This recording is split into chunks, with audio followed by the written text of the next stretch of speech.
There's one big problem that a lot of slicers do and almost rely on when they're out on the golf course. I'm going to tell you why it's a bad idea and what you can do to fix it. Let's jump into this lesson. Okay, the perfect slice there. And as we can probably see from the other camera angle, there was one big flaw with that, and that is my aim. You've probably been a slicer yourself over your golfing history, and one of the big things that we start to do is aim massively off to the left-hand side of the fairway if we are a right-handed player. The only problem with that is we are compounding the fault. So if you're a slicer watching this now, this is a huge bit of advice. And if you go and get a lesson off your pro, go and do it that way, or just take the tips on board here. What we've got to start doing is learning to aim correctly and aim straightly, because if we come in close here, and what we start to see is that when I'm aiming more and more towards the left, I have a target that is now towards you here. But if I start to move my aim, you know, sometimes 50, 60, 70 yards off towards the left in the hope that that big curving ball flight is going to find the middle of the problem, what I'm now not doing is actually swinging towards you. So the club works on an arc that goes around my body here, comes back down, it squares up in a straight line for pretty much about this amount of time, and then once I've connected with it, I then swing off around my body like so.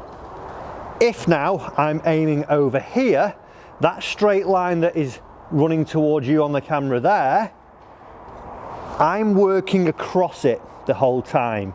So by aiming my feet, my knees, my hips and my shoulders really far out towards the left-hand side and then pointing the club, I've now got to make sure that as I come to impact it, my face is looking in between the straight target being you on the screen and in between where my body is aiming to get the ball to curve back. Because I bet when you're a slicer, you've had that one shot that you've hit where you've aimed 50 yards left, you've smashed it and you said, oh, do you know what, I was aiming there and it's gone straight down the left-hand side.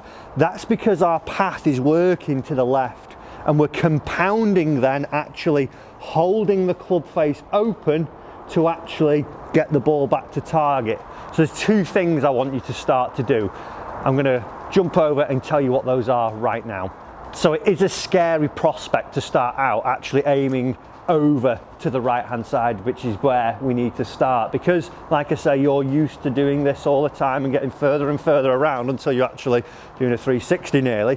What we need to start to do, if we've got our ball to target line being here, the cane there, I actually want us to get a little bit closed in our body, because the shoulders obviously are attached to the arms, so they're going to influence generally where I'm swinging. So if I can get my body a little bit closed now, instead of having the arc pointed to the left hand side and working across the ball this way, I'm going to get my body turned this way.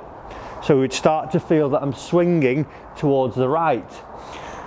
Like I say, that is a big trust element. The other bit is getting this face turned over now, because you've spent your time aiming massively left and holding the face.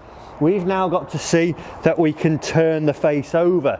So I would suggest doing the face part first before we start to aim, because when we aim a little bit right and we hold the face, guess what? It's going even further right.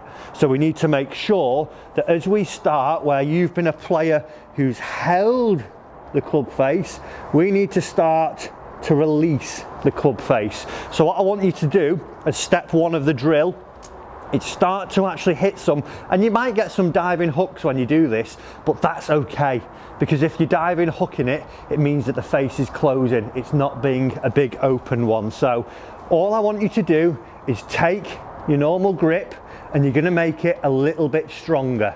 So that should technically get the club face closed a little bit more. So if your grip's here, we're going to go a little bit extreme to start with and make sure that face is closed.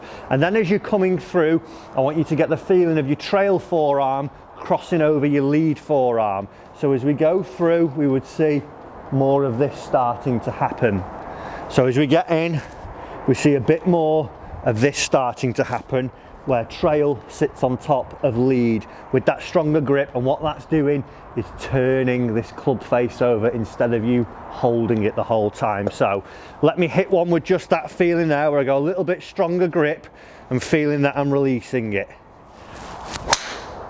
So as we see there, a tiny bit of right to left on it, but it's because I was used to holding it for so long in the other one. I get used to turning it over, seeing the ball dive a little bit from right to left. From there then, that's when the trust comes in. I now want you to take somewhere you actually point the club face towards your target. So we see it running up towards the target, but from there then it's all about our body alignment. I don't want to see it massively open. I want to see that we're actually feeling that we're almost turning our back on target. We're not going to be here showing our chest to the target. We're turning our back to the target, getting everything closed. So when I've got the middle of the range as my target line, we can now see that my body is pointing towards the right hand side. So I get turned here, I add in a little bit more of this wrist feeling that I'm getting a bit more release as I'm going through. And as the slicer, what we should start to see